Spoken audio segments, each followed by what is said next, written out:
What up, what up? All my scientists, my artists, my philosophers, my geneticists, my roboticists, my biologists, my archaeologists, my astronomers. Let's get busy.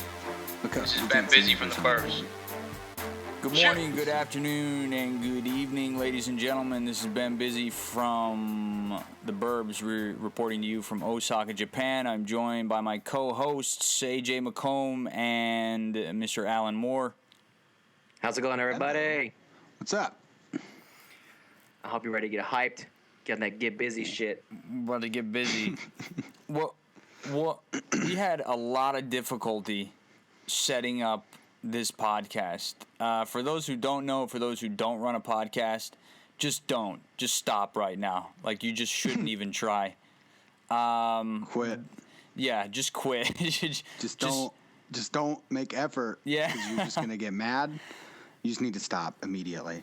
I mean, absolutely incredible. The hoops that I had to jump through with the Soundflower and the line out and the fucking Skype and the GarageBand. It's way too much more complicated than it needs to be. There should just be a simple way to input audio from whatever open application you're dealing with in an audio recording program such as GarageBand. Maybe they offer this at the higher end with Logic, but I think this is like a dumb, stupid, like, base level function that should just be built in standard. You figure it would pick up right away when you plugged it in. That does seem like it should kind of be standard. All right. It's weird that it's not. Anyway, what's going on? How's everybody doing? Good, man. What have you been up to I could today? be better. Today, getting ready. I have to be at work here in a couple hours. You say could be better, AJ? What's going on? Well, as you know, it's coming up on October, and October, for those that you don't understand, it's postseason for baseball, and my team is definitely not in the running. The Detroit Tigers. Yeah, they're in last place. So I'm going to be rooting for the Toronto Blue Jays, Boston Red Sox, and the Chicago Cubs. Very well. American League and National League, respectively. That's what I want to see in the World Series. But we'll see what happens. AJ knows a lot about baseball and statistics, and you saw the movie Moneyball, right? I watch it every day. Yeah, exactly. Great movie, right? And it is a really good movie for the sake of watching a movie, because it's not completely about baseball. It's about like the kind of life baseball brings to the people that are exposed to it and have to deal with it on a day-to-day basis. I mean, I think the big takeaway from Moneyball is the statistics. Like, the fact that this guy was able to leverage math in order to take his team from what? Last place to I don't think they were in first place. Were they in first place? Athletic? They were in first place, and they went on like a record-setting winning streak. And it come down to, the postseason or making the wild card spot or something, and then, baseball rewards those that. This is patient, like this is like one of the first examples of big data being leveraged to change a real world like system. Yeah, this is back in 2001, I believe, or 2000. So, I mean, turn of the century, just at the millennia. So, I mean, that's Part big. of me wishes I had some sort of like emotional attachment to like statistical data in sports, but I literally just have no idea about anything in that realm at all. I have no like I am so blind to that side of things. Like, I understand basically how fantasy sports and stuff work, but that's about it. Well, I couldn't name a player if you you could held a gun to my head and said you were going to splatter the sidewalk. You could apply statistics to pretty much anything to help you. Essentially, what you're trying to do is predict the future. And when, for example, there are two fighters, like UFC fighters, right?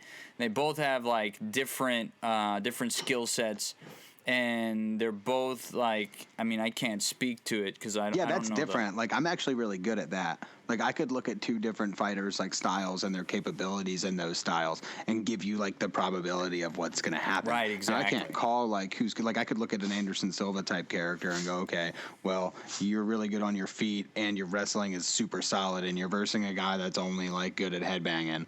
Like if worse comes to worse and you go to the ground, you're probably going to choke him out. And you're really nasty on your feet too, so he's going to have to swing through like how technical you are. Right. To actually hit you. So like that's just stuff you get from like watching it. And I wrestled for so long. It's not like I'm an expert or anything, but it gives you insight into like positions and stuff like that. Right. So you kind of have a good idea of how things work. In order to arrive at probabilities to figure out, who's going to win. And that's what was being done in Moneyball, and they were leveraging like a vast amount of statistics, not that you would in fighting, but they were leveraging this data set to figure out how do we win? How do we win the game? And they were looking at the math, looking at the statistics, rearranging their batting order or whatever. I don't know. AJ can speak more to it, but Well, basically, you're looking at one stat. Well, they're looking at one stat is your OBP, which stands for your on-base percentage. On-base and percentage. They wanted it to be a certain percentage and higher, because if you're going to win a game, you got to score runs, and normally you got to have a man on base to score a run. You can't because on the other than that would be a home run, and you don't usually a team will have one, maybe two guys that are good chance of hitting a home run. Other than that, you're looking at singles and doubles and trying to get the RBI in that way. But they're looking at the on base percentage, getting someone on base, and then hoping for another hit or a double or a walk. Because it's more likely to that you're going to score if you're focusing on that part of the game, right? Yeah, just getting on base, and then you can do the running game. Then you can do the small ball or the long ball, depending on what. As long as you just consistently send it out in the field or like put it on the ground. Hold on a second. There are a lot more than just OBP. Like there are a lot more statistics than just OBP that, or is it OBP or OPB? OBP on base percentage.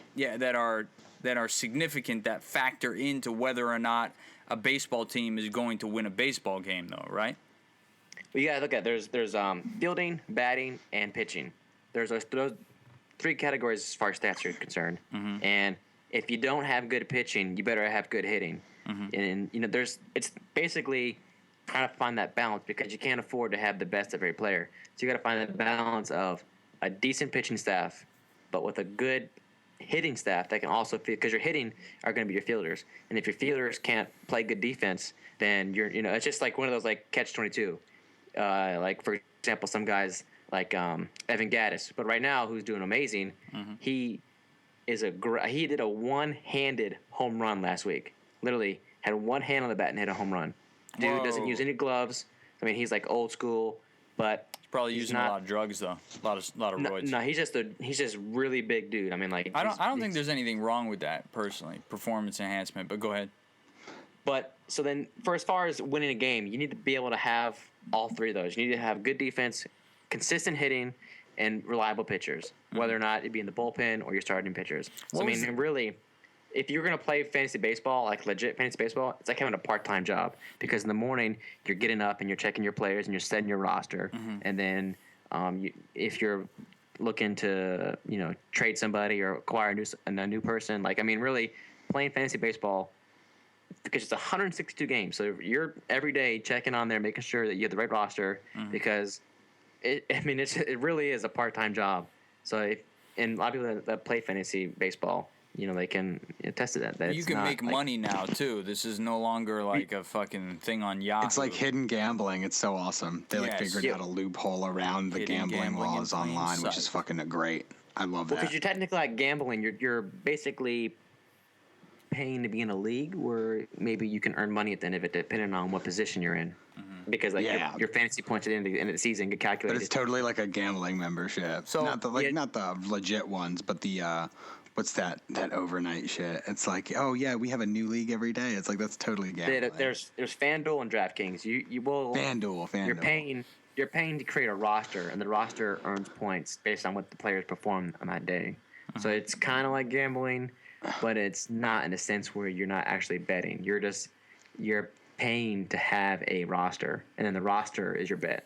So it's like a loophole.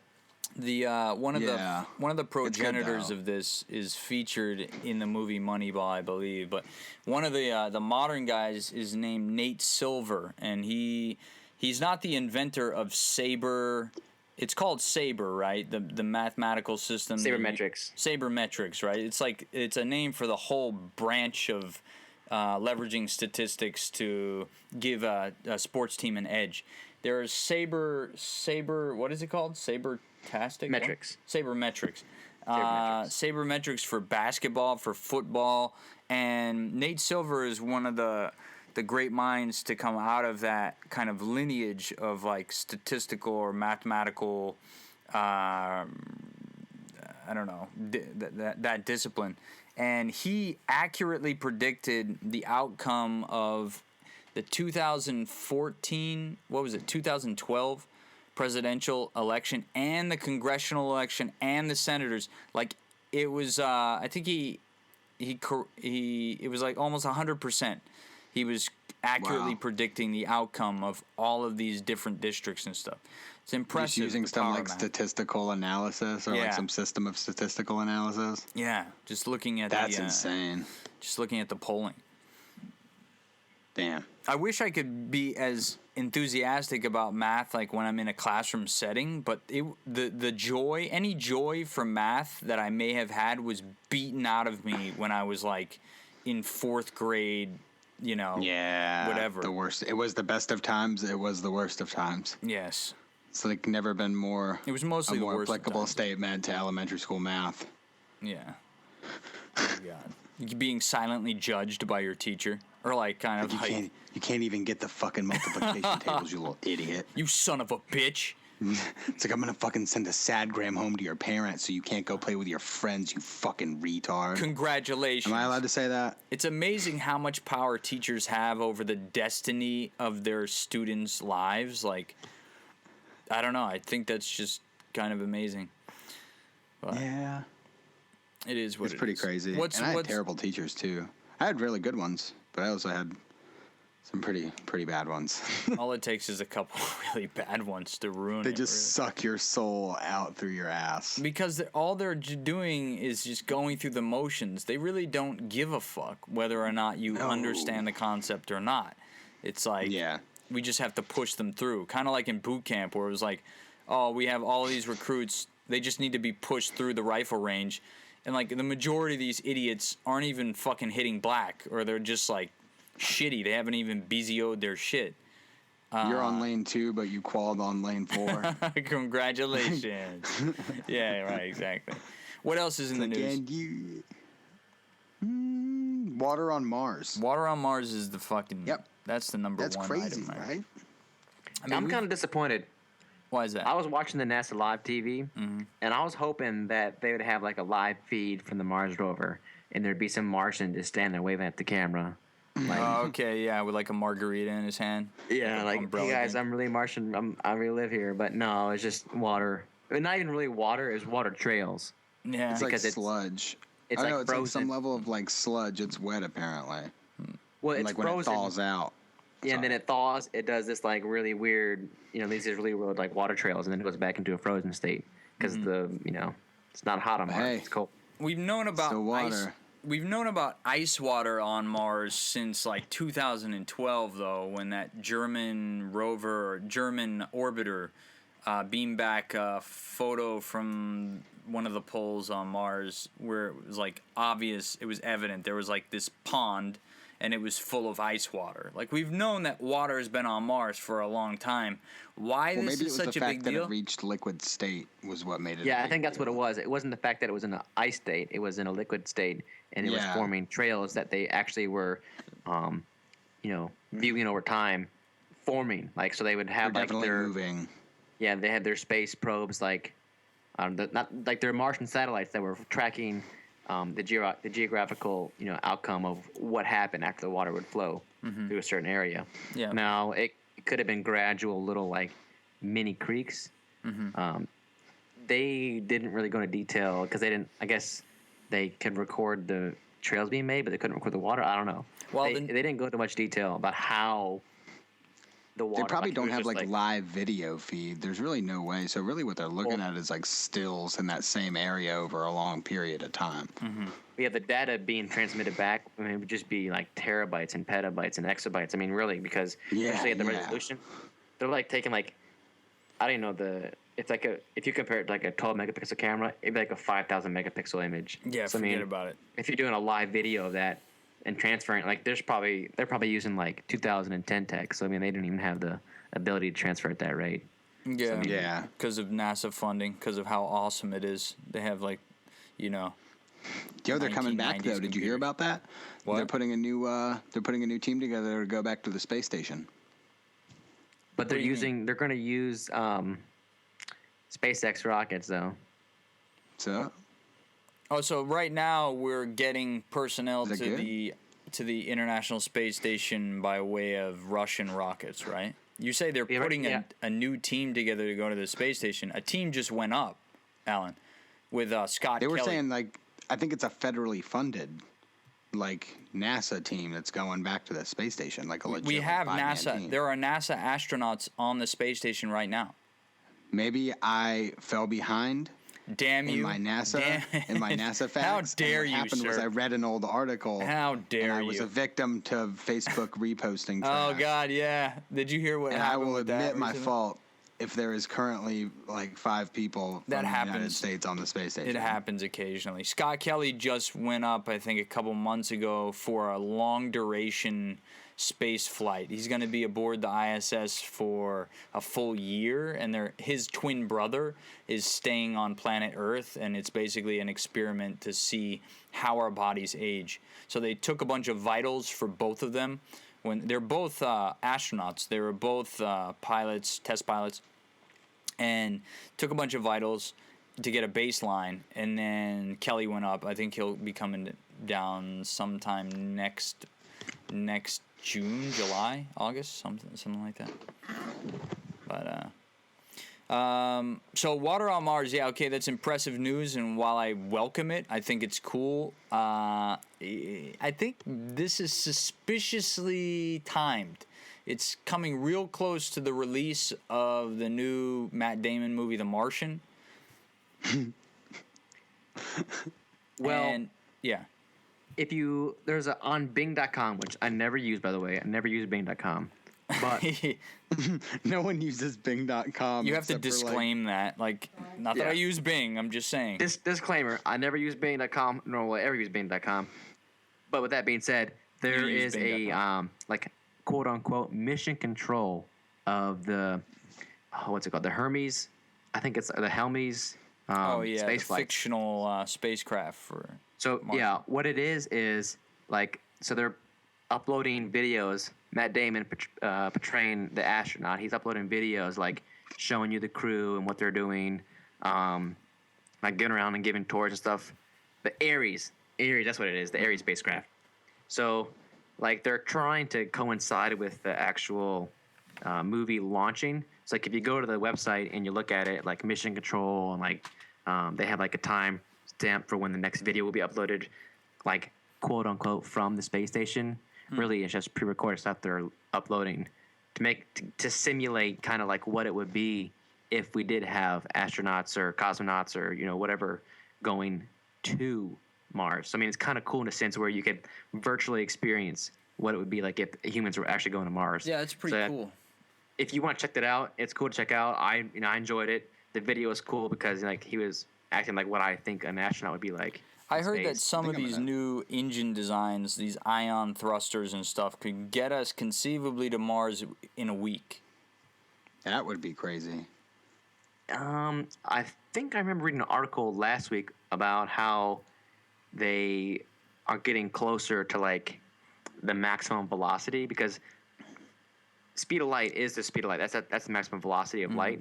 That's for a particle and not, a full-on spaceship. Like a spaceship won't be able to reach that because of its size until you get into Star Trek era where you can, I don't know what's it called. Jump. Warp. Well, yeah, Warp go to, speed. warp jump or whatever. Which Yeah. it's just all fantasy, really. There's I mean, a- I think if you got too fast, if you think about it, it wouldn't really work because at some point you're going to get so fast that you're going to be passing like debris in space, and you're not going to be able to react, to move, or like if you even had that capability, you're just going to end up running into something eventually. No. Yeah, the unknowns that are going into that, like the mathematical equations, because I just recently did a class on math, speaking about math, and it went into probability, chance, and stuff like that. So like you would take all your variables, and then you would plug them in, and then that would give you your probability or your chance or whatever. And the more variables you add, the more of an outcome you have, and the bigger the outcome is, the less likely that it is to succeed. So when you put that in this prospect of space flight, and the faster you go, granted, there's not much between us and Mars, so the chances that you it get might something work that way. But like, very, if you're just going and you get past that and you get into like an asteroid belt, or I guess it would be really hard to. I don't know. It's really hard to get an idea of the scale of that, like how far away or how big something like that would be. We think of the solar system based on like this, like it has Linear. an equatorial plane, right? And that all objects in the solar system are kind of on this plane. So to avoid the asteroid belt, conceivably you could just go up and over it, kind of. But if that's wrong, if the accretion disk theory is not accurate and it's actually an accretion sphere, we could be surrounded by a shell of asteroids, but I don't think the data shows that. I think it's just a disk. Everything is, kind of really orderly, so you could just hop over it. Still, that's if you're going at a slow speed. If you're going at a high speed or rate, you have to slow down and then maneuver around the asteroid belt and then go back up to speed, which would be impossible because you have to use the gravity system planets to get to that traveling speed. So most flights to Mars require some sort of gravity shot, usually around Venus, I believe they use. To get to Mars? To get to Mars, depending on where Mars is at in relation. So basically what they want to do is they'll wait until Mars is approaching Earth, and you launch towards Venus, and then you get a slingshot around Venus, and then you basically are like parallel to Mars until you're right behind it, and then you get pulled into its gravity, and then you can just go into a gravity pull of Mars. But the math along with that is just it's mind-boggling. Yeah, it's really mind-boggling. to think about. I think I have a solution insane. for interstellar travel though, to be safe. Like, because Alan, you were talking about the risk of flying into things. What we do is this: we build the spacecraft out of like some unknown new material that's like 1,000 times harder than diamonds, and we just fly through anything that we come into contact with like a bullet, and just we might destroy those things. The impact would still, but fuck you up. Yeah, I guess the impact. Yeah, a bullet doesn't look the same after it's hit a target, does it? No, it the Core's got you on this one. Can. The movie The Core. It was a good idea. The movie The Core, where they create the lasers that basically cut a hole in any object so they can go through it. That's what you do. Yeah, just drill through. Oh, yeah, sorry, like we just real drilled through a fast. planet. Yeah, Like Sonic the Hedgehog 2. Like Dr. Robotnik's drill thing. Oh yeah, that Dr. Robotnik. Yeah. Always with the drill thing. Speaking of movies, I just had this idea recently that movies and TV shows are like changing parallels to where movies had the higher end budgets and they had better quality, better actors, and TV shows were like people got their in to go to movies. Now it's kind of changing to where I guess what it seems like is more people want to be in a TV show than do a movie because, one, you could be in a TV show for longer, meaning you get paid more, and more followers. I guess the followings are bigger for TV shows than they are for movies.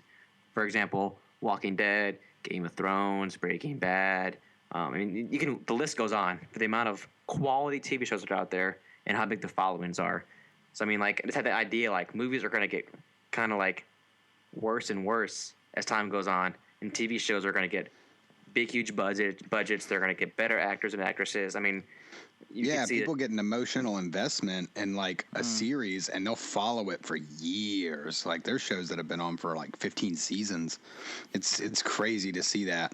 And like people will follow that stuff it just seems like forever. And instead of just going in and having a 2-hour experience where you get to see a movie and then it's over, or having like crappy sequels, you got like 8 seasons that you can have in your house and like watch whenever. It's crazy. There's so much content. Movies are so limited because a good movie is about 2 hours. If you go longer than that, people aren't going to want to sit that long and watch a movie. And if you go shorter than that, you can't fill enough content to like really create a good storyline for people to follow. So I mean, like movies are like in this like limbo right now where they're either too short or too long, and if they're in the medium, you don't get to put enough detail in there. Like so, like you feel like you're missing something sometimes in movies. Shows are like the perfect size. It's like a perfect little package, and it's like this is just enough for right now. And you can watch another one, and it's not so much commitment that you're sitting there for 2 hours, but you can get the same amount of enjoyment out of it if you like watch half of it and then watch the rest later. Yeah, and it's still not that bad. I tend to err towards the short form these days. Like you're right, AJ. Like television is becoming like the new medium of choice for storytelling. And I think it's because it's a shorter form. People don't want to have to sit through 2.5 hours of superhero movie or whatever it is. Not just superhero movie. It could be anything. Movies tend to suck. Otherwise, what would be good movies, for me, tend to suck when they overstay their welcome. It's like if you fuckers had just edited this down, maybe 15, 25, 30 minutes, it would be an awesome movie. It would be tight as fuck, but you overstayed your welcome. Goodbye. With that being said, though, there are a handful of movies that I am welcoming, like with arms wide open. There's a new the Quentin Tarantino movie, The Hateful Eight, I think it is. Yeah, The Hateful Eight. That is motherfucker. That's going to be a great movie. One, because Tarantino made it, and two, the way they shot it. They 35 millimeter cameras I think they used. So it's going to be vintage. Super wide angles. Yeah. It's going to be crisp and vivid, sharp. And one, Samuel Jackson's in it. And just the whole cast list. If you look at it, it's crazy. Just because Samuel Jackson's in a movie, I want to say, this is my opinion, does not make it a good movie because he's been in a lot of shit. But if it's a Tarantino movie, any movie with his best movies are Tarantino movies. Instantly a 10. Well, it depends on because he did what Snakes on a Plane, right? I'm just talking shit. I just love him. He's so great. But any movie he's been in with Tarantino as the director, is awesome. Yeah. So without a doubt, it kind of has this expectation where it's up here, like, okay, I'm gonna be expecting something up here, and if it's better, great. If it's worse, I'm like, what did you like? Why? Why'd you even try? It's not gonna be worse, right? It'll meet that standard or exceed it, as Tarantino kind of does every time. I think with Snakes on a Plane, he was on like level. With like Pulp Fiction, he was on like level 100. Yeah. Like ridiculous, so good. And then he had to like bring his average down because he had set the bar so high that like he wasn't going to be able to make any more satisfying films. So he just had to make a really shitty one to lower everyone's expectations. And that, my friends, was Snakes on a Plane. and then after that, he like made a couple good movies, and now like he can make a mediocre one and then make a wall banger like Django Unchained. And it's good. But did you see that movie he was in recently called what was it? It's like The League of Extraordinary Gentlemen, or it's about like spies in England, and he plays the bad guy. It was horrible. It was so transparent. The Kingsman Guard or whatever. Yeah, Kingsman. Kingsman. The movie was great. I liked it, but at the end, they went into this weird like anal sex scene. Oh yeah, that was good. That was the only part that I liked. Spoiler alert, because this doesn't really spoil anything. But the person he saves offers him anal sex at the end of the movie. Yeah, Swedish chick. Yeah, so I mean, like you can go in the back door or something. That's how it ends. It's like it's not like blatant where she's like, "So you want to have anal sex, do you?" And that's not like that. It's like she says something like, "So you want to come in the back door," something like that. He has to go like kill the bad guy first, and then she offers, well, if you go do that, you can come in the back door. And then, like, he goes and does it, and obviously her back, he goes in the room where she is, and he goes through the back door. So anyway, get some poop for those who don't know, there's a hardcore sex scene at the end of Kingsman. If you want to wait for after the credits, it goes down. What else is in the news? What else do we have? There's another movie that I want to mention real quick. I think it's called The Revenant or the Revenant The Revenant, yeah, with Leo DiCaprio and Tom Hardy. yeah. To me, that one is going to be shot similar to The Hateful Eight, as in like the cinematic view of it.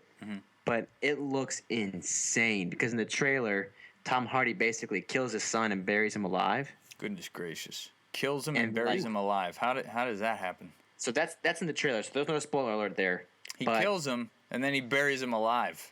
No, I don't want to spoil too much, but it's in the trailer. Okay. So like, if you watch the trailer, the most recent one, the son tries to save him because Tom Hardy's trying to kill him, Leonardo DiCaprio, and Tom Hardy kills Leo's son and then buries DiCaprio, and he thinks he's dead, but he's not, and he's coming back. So I mean, the plot itself and like the intensity of it, because it's just he gets attacked by a bear in the trailer. Oh, like, yeah, full that's on right. like mauled by a bear. Like, so I mean, it's gonna be an intense, This is- crazy movie. It's based on a true story. Yeah, and it's based on a true story, so it's gonna be intense. I think if this doesn't get him an Oscar, someone's out there like has a vendetta for DiCaprio because the trailer alone was like Oscar-worthy winning. So, kind of a tack change here. Russian Go ahead. airstrikes in Syria leave U.S. scrambling for response. So, for those who don't know, now Russia is in Syria in force and they are attacking ISIL targets.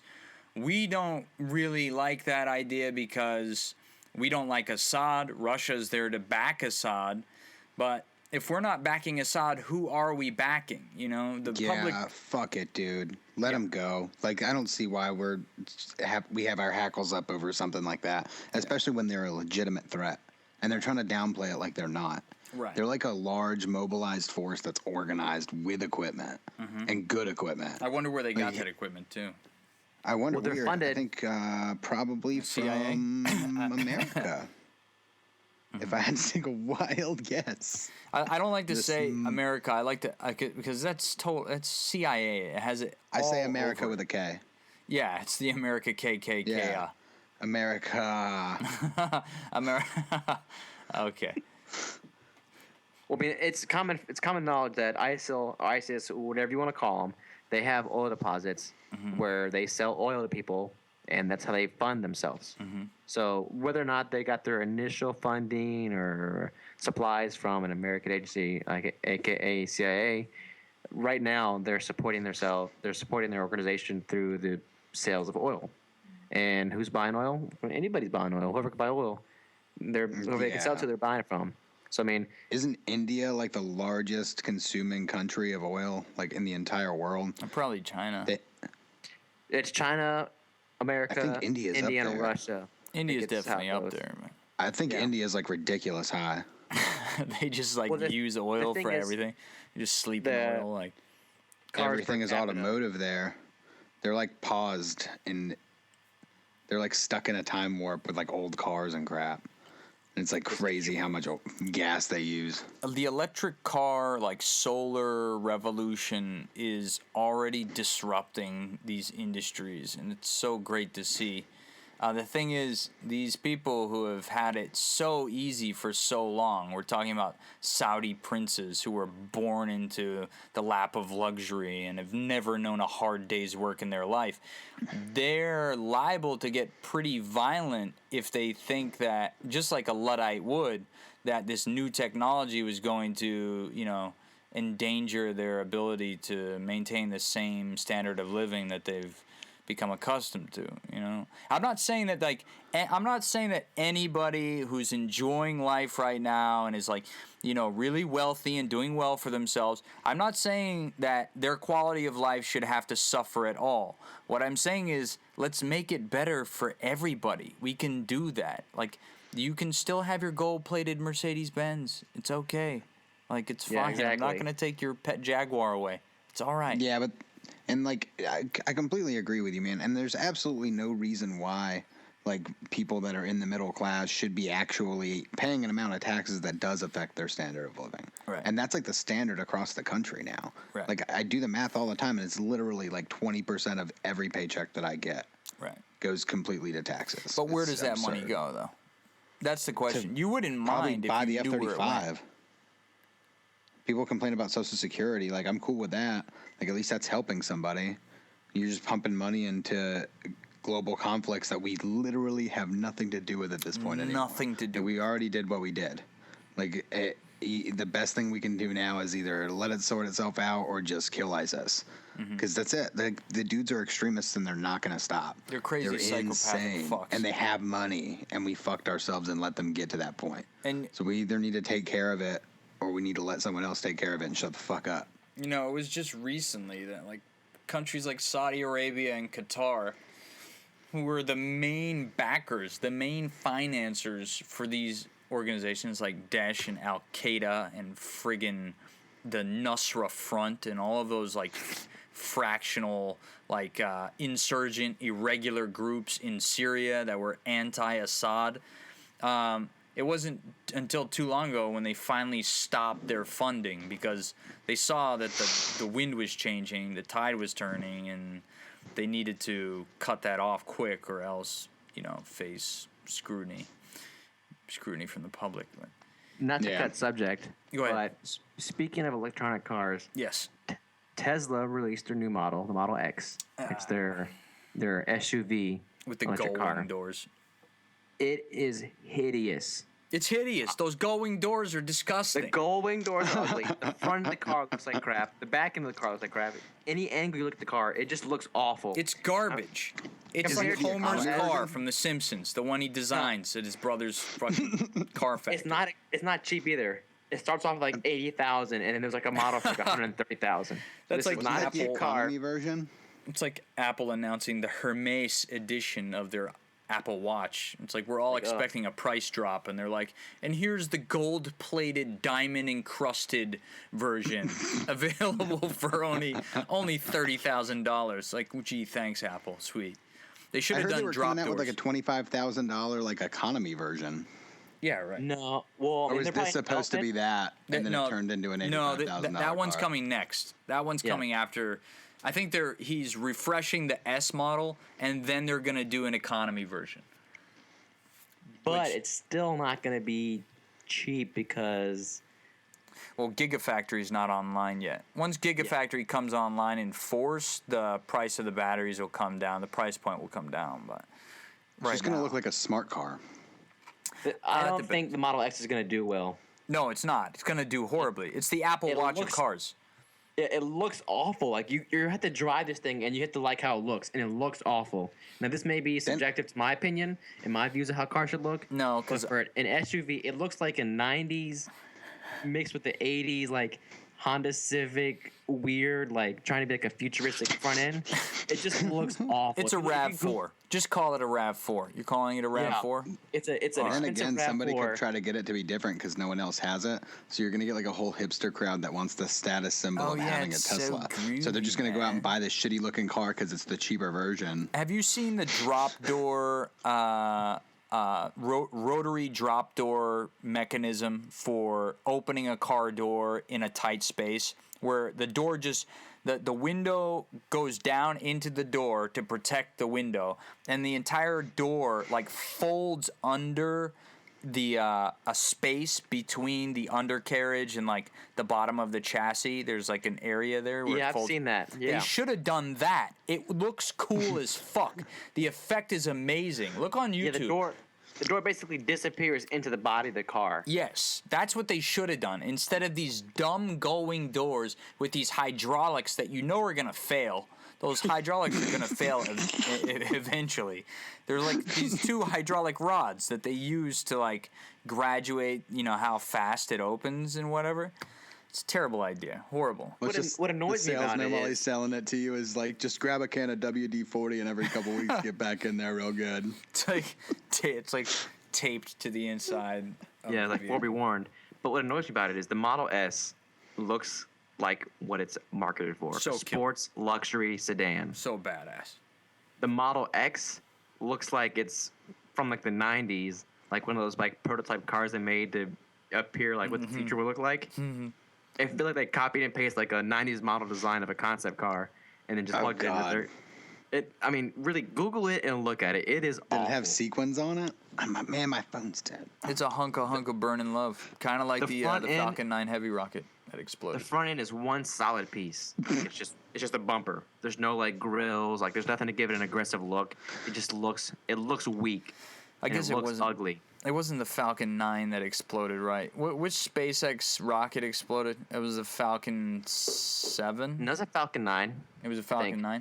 'Cause I remember watching it live, and the feed went out, and then like a minute later, I don't know, a few minutes later, someone was like, "The rocket exploded. We have technical difficulties," and that ends our podcast, or that ends our live cast. I like what Elon's done for everything. I think he's a cool guy, but like he made a lot of like serious claims with the launch pad, and he was going face to face with fucking ULA, which is the United Launch Alliance, which is like a combination of all of these huge multi-billion, trillionaire military industrial aerospace giants.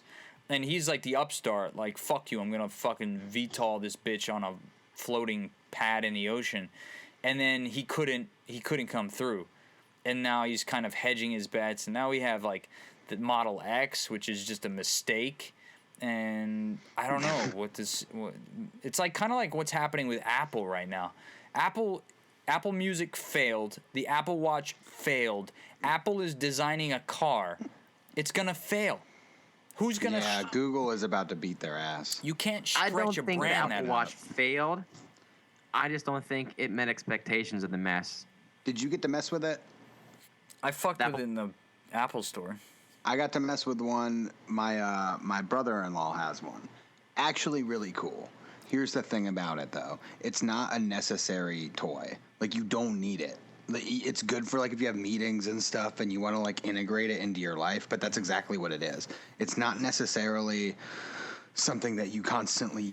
It's something that you would have to constantly use to get any use out of it. So you would have to connect it to your phone to have alarms so you can answer your phone from your watch. Like, you can do all kinds of different stuff.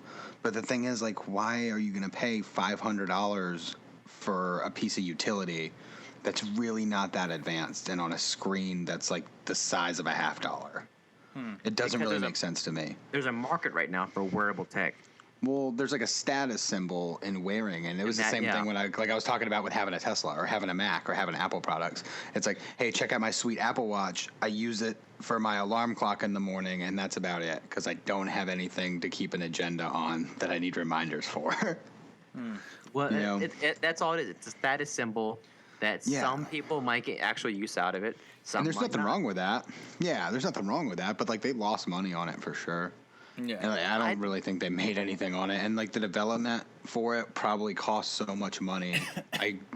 They can't have made their overhead back, or even if they did, have. it can't have It's been like- worth it. It's like the title of watches. Yeah, I mean, it's like title's what's cool. the, I'm not gonna lie though, credit where credit's due. Maybe Nah, not worth it's 20 not really bucks, that but cool. legit for the 20 bucks I paid for it. I don't know. I disagree. I liked it. I don't think so. Well, I mean, these products just haven't performed to the level where, we were expecting them to perform. And I don't know if that's an industry-wide thing, if that's affecting Google as well as it's affecting Apple and Tesla, but I don't know. iPhone software is like becoming the Call of Duty of phone software. It's like they're just going to release a new version every year. It's going to be exactly the same as the last one. It's just going to look a little bit different. We're just putting new skins on it. Right. And that's pretty much what it is. And there's nothing wrong with that. Like, I enjoy the interface for Apple. Like, if I could have a mod to make my Android more like an Apple interface, I probably would do it. But I wouldn't trade the utility that I have with my Android device. And I'm not even an Android fan. I just happen to like this particular Droid that I got, which is a Droid Turbo. It's actually really sweet. Has like a Kevlar weave backing so my dumb, clunky-ass hands can't destroy it. Here's the thing people don't think about, though, when it comes to mobile devices, is the ease of use for the developer. 99% of apps get more support and development on an Apple product than they do on an Android product. For the simple reason is Apple is the only producer of their phones, so there's no other manufacturers that produce their phones. It's all in the same hardware. And on all iOS devices, it's like something astronomical. 95% of devices run the latest software. So for developers, they can have better updated apps, and like it creates better apps, and some apps don't even create apps, or some developers don't even create apps for Android because you have like 12 different manufacturers of an Android phone. So there's different hardware configurations you have to work for, and then 30%. Oh yeah, it's not as simple. It's way Yeah. more complicated, which is one of the big problems with it. It can be unuser friendly at times if you get too deep. Android can be crazy. And only 30% of Android users use the latest updated Android OS, whatever, KitKat Yeah. or Lollipop, whatever now. Yeah. Whereas for iOS devices, 95% of users are updated to the newest, because one, it's so easy, and two, there's no reason not to, because you don't lose support for anything. So like, whereas Yeah. Android, you would lose support. So that's why some people don't update.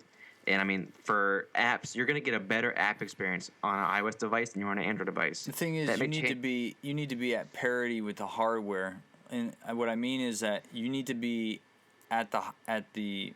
This has been my experience because I updated to iOS 9 and it slowed my iPhone 5S down to a crawl. Now I'm getting all of these issues, all of these errors. I think the wisdom to take away is don't update right away. When the update comes out, like wait a week to let it settle. Because now they already have 9.0.1.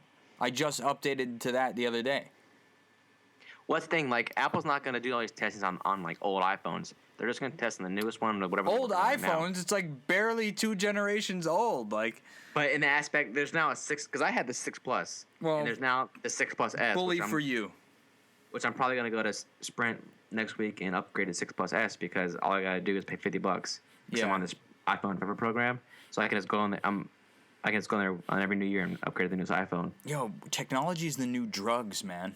Like it is Really, because everyone always wants the newest best thing. Apple's the and then when you pusher, get it, you just get that little dose of dopamine right to your brain when you get that iPhone 6 and the 3D background that really isn't that good just flashes one time and you're like, oh, yes, I'm part of the cult. I need the food. I'm thinking about Oh man, switching it's back to intoxicating. The jingle. the jingle jangle. What thinking else about is what? new? What else is in the news? I mean, Putin, Syria, we covered statistics. We opened it I up thought it with was math. funny how Putin, in his little speech that he did on stage in that video that I posted. That was a which great we can video. if you guys don't mind putting that in the links for me. I don't. That guy, I swear to you, like he wasn't mad. He didn't sound like a communist dictator. And like, I'm not a communist sympathizer. I'm just stating facts. And you can watch the video. It's hilarious. The way he's like addressing America, it's basically just in response to everything that has been being said out loud anyway. And he just said, like, we're having a hard time trusting you. And he goes, and I don't know why you guys want conflict. And he goes, we are not like looking at you as a threat at all. Like, you make all these moves and put all these sanctions in place, and like you think that like we're some sort of threat to you, and he goes, and we're not, and like you're being more aggressive than us. And he basically was scolding America like an upset dad. Like he was disappointed more than like a dangerous dictator. And I think his moves into Syria, whether they're motivated by, financial or political gains, or whether he really is just like, okay, I don't want to have to deal with this whole ISIS problem. If it gets too bad, I'm just going to get it now. It almost seems like he's taking the whole thing into his own hands and just doing it. Russia is Go ahead. Russia is the king of what's known as Maskrovka, which is deception, and they've been doing this since time immemorial, where they portray the image of the wounded dog when in fact they're like the ravening wolf, like ready to attack. Now I'm just playing devil's advocate here. Putin is a shrewd motherfucker. Like, even when he says, like, he makes a lot of solid points. Now, I personally fully disagree with foreign policy in Syria, that line of policy that we've been following. However, the Russians and Putin, it's difficult to sit back and look at him and see him as being honest in any way. Number one, because he's a politician. Number two, because he's former KGB operative. Now, people don't realize, but after the end of the Cold War, the espionage apparatus, the intelligence gathering apparatus that was active in Russia as the KGB, became the FSB and did not not decrease. It tripled in size. So Russian efforts to gather intelligence on U.S. Soil and in areas where we have interests around the world. I hate that notion of that we have interests someplace other than our fucking country, but we have interests. So they were gathering information and interest. That apparatus tripled in size. And Russia recently, under Putin, has seen coup after coup after coup, winning like the Snowden thing, which basically fell in their laps, right? I'm a supporter of Snowden too. This is why I'm like kind of conflicted here, because Yeah, see, it's such a weird thing because you really don't know what side to be on. yeah, Because they haven't done like, and here's my thing. I think Russia has been vilified as a country because of their like early history in their past. well, they're also Like there was a whole rabidly lot of really bad shit that anti-homosexual. happened there. There was a lot of communism. Putin, shady character, absolutely. Not even denying the fact that dude is creepy on some levels, but he admits openly to the corruption in his country. So it's not as if he's standing in the background collecting like stipends from prescription companies and then like feeding it to people. You know what I'm saying? Yeah. He's openly like, if there's billionaires that have money and they give it to me and they want me to vote for something, I'm probably going to do it. Which I don't know how I feel about that either, because yeah, it's shitty, but at least he's not fucking lying. Right. Like, there's been so much, I don't know. I just think that everything has kind of gone to the dogs at this point, and the only way it's going to get better is if we get new people in Congress and in the House of Representatives. Oh my God. And it seems so intractable sometimes when you consider the problem that is the government. I mean, When Russia starts looking good, like, we're having a problem. yeah, that's a huge problem, right? Why is Russia looking good right now? Yeah, Like, exactly. and it's not Everybody a problem. Like, I wants don't to mind know. that they're looking good, but it's like that. It's that thing where it's like, okay, like we're saying we're the greatest country in the world, like, but 'Cause we are, we're not really America. exercising. Yeah, we are. Like, I love it here. Like, don't get me wrong. I don't want this to come off like I'm some anti-American. I fucking love America. Like, almost 5 years in the Marine Corps. Like, I love these guys to Anti-patriotic. fucking How death. dare you. I love America. It's great. I don't want to live anywhere else. Right. But But- I hate how it's being run, and I Right. hate that there's so many people having to deal with the choices of such a small group of people who are basically stealing money from people in the country. AJ, what do you think? I'm just sitting over here stewing because I'm on the same page with you guys. But devil's advocate, it's a group of people. You know, like there's the notion, America, the government. It really isn't those entities. It's people in those entities that are, portraying the image of absolutely. those. Right. Yeah. There are good senators. There are good representatives. There may be good people in the White House. I don't know. They're all Obama, sucking on the teat over there. Whatever Obama says goes. And then don't get me started on the First Lady. I can't stand that woman. But What's anyway, your we beef with them, though, like, specifically? I mean, I think he's weak at times, but I think Yeah, yeah. He Obama's comes a off hell of a as lot better weak president person than that won't have the backbone to stand up for his country Bush. because he's too afraid of being politically incorrect because of his special interests that are basically bought. Like the people that put him in office are the people that pay for his campaign ads like that, and those people. That is the reason why he won't call ISIS extremists or Islamic extremists, whatever. But he won't you use would- those verbs because of. I think people he's that just support- trying not to acknowledge them as to not incite, like, nationwide panic. Now- I'm not regardless defending if that. he says or not, it's there. People are panicked anyways. Yeah. So I think what people want is the Putin aspect of it. Hey, there's a problem. I'm gonna go over there. I'm gonna fix it because I can. the thing. But Yeah, but that's the thing. Look at right, the is last that time we did that. We caused the problem. We caused the problem, right, by Yeah. funding these people, and like that's the issue. That speaks to exactly what AJ's is talking about, which is that his Yeah. special interests control him. He won't come out forcefully and be like, "Fuck you, Saudi Arabia. Your record of human rights abuses is worse than Iran's. We're gonna be friends with Iran now because you guys are fucked up. Fix yourself, and then we'll be friends again." Like He's not willing to do that because he's controlled by, on some level, Saudi money. The Saudi what government. would happen if we did that? The Saudi government. Would get our fuel supply shut down, or a lot of it. Even if they were to try that, we have the reserves. We can do it. We just are seeking not to because there's this delicate balance where, in order to protect Israel or some, I mean, to the extent where we want to protect them to make sure that they're safe, and I fully endorse a safe, and protected Israel. We have to make this dark deal with the Mordor of the Middle East, which is Saudi Arabia, in order to make sure that that balance of power between the Shia forces in Iran and the Sunni in Saudi Arabia is kept. But yeah. It's an ugly affair. It's the axis of evil. I think George Bush shot his back azimuth a little bit too far in the wrong direction and ended up finding the axis of evil in Iraq instead of in Saudi Arabia.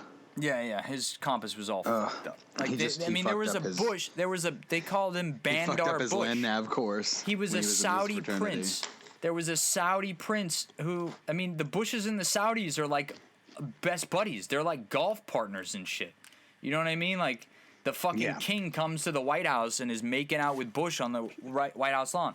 This problem has existed for years. And it's not just the Bushes. It's not just Obama. It's Clinton. It goes all the way back. Bush Sr. What's up with that weapons? Remember that stuff we saw on Vice? It was a couple years ago.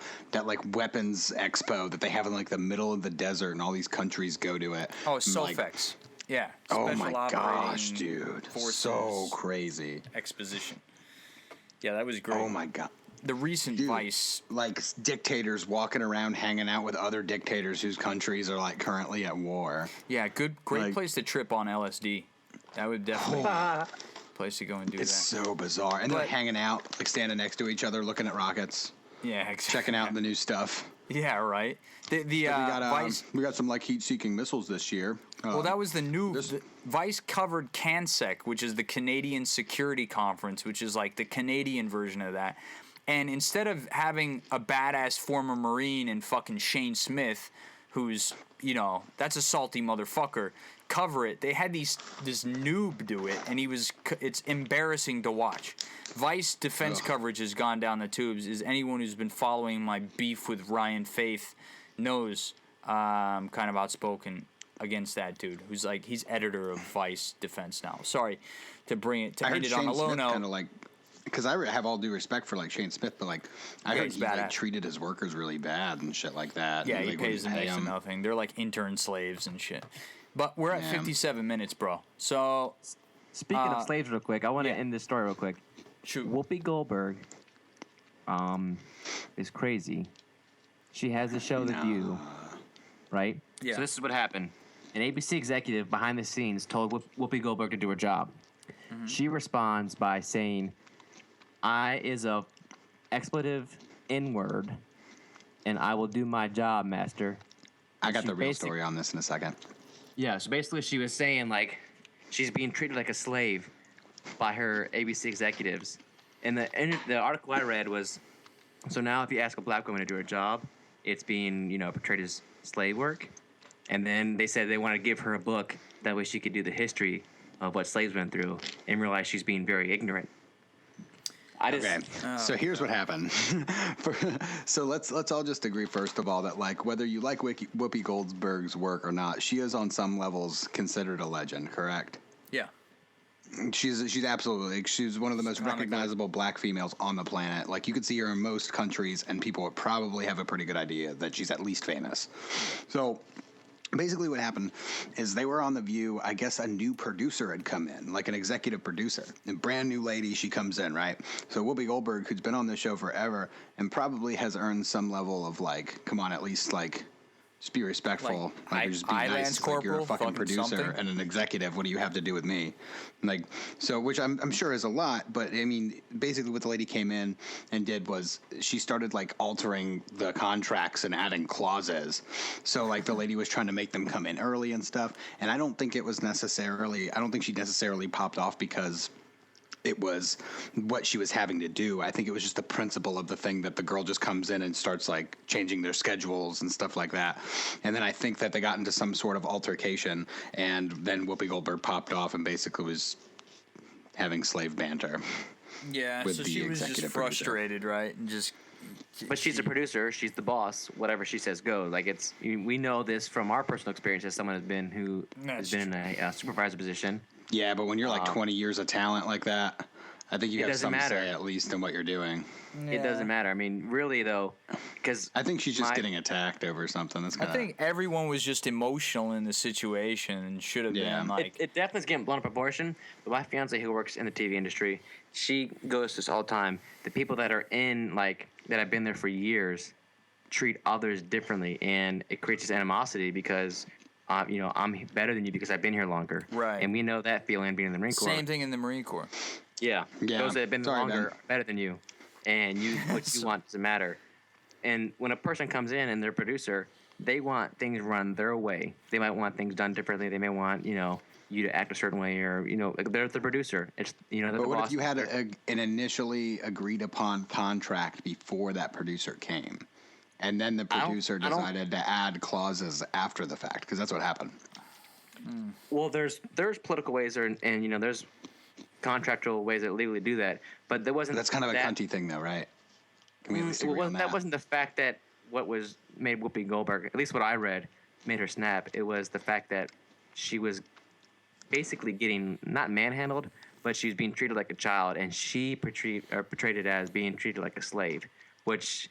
I'm tired of the slave card being played. I mean, that may sound.